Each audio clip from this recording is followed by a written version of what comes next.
मीठी मीठी बात में मिले के बोलाई तो हमके पोल्हावे अपना मीठी मीठी बात में मिले के बोलाई तो हमके पोल्हावे अपना मीठी मीठी बात में अपना बहिन से भेजे उठा लाली हो कहे चूसत रही हो रात में अपना बहिन से भेजे उठा लाली हो कहे चूसत रही हो रात में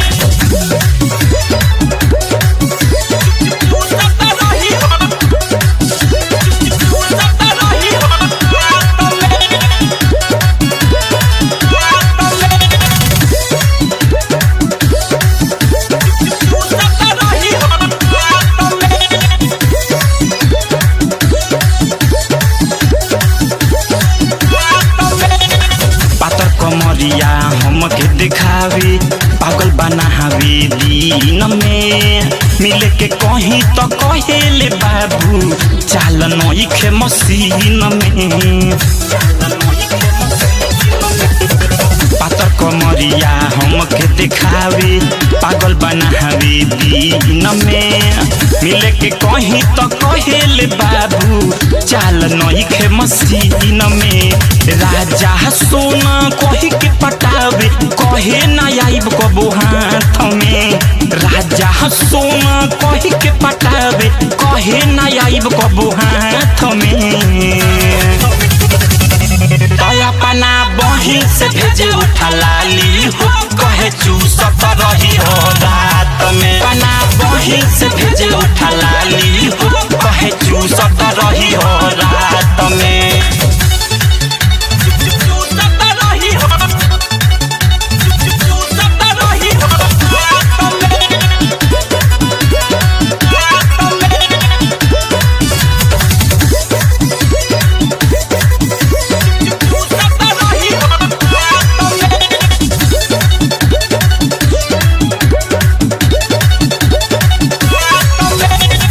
होठ रसीली वो कर बाटे उमरल बाटे जवानी हो कइल चाहेला हमर दिलावा ओकर से नादानी हो होठ रसीली वो कर बाटे उमरल बाटे जवानी हो कइल चाहेला हमर दिलावा ओकर से नादानी हो अमित विवेक के बहुत मनावे लगे ना आई कबू साथ में अमित विवेक के बहुत मनावे लगे ना आई कबू साथ में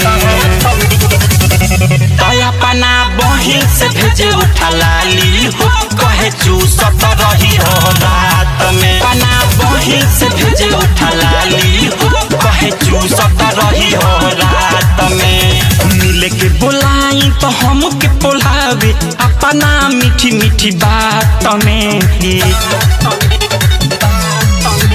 मिले के बोलाई तो हमके पोल्हावे अपना मीठी मीठी बात में मिले के बोलाई तो हमके पोल्हावे अपना मीठी मीठी बात में अपना बहिन से भेजे उठा लाली हो कहे चूसत रही हो रात में अपना बहिन से भेजे उठा लाली हो कहे चूसत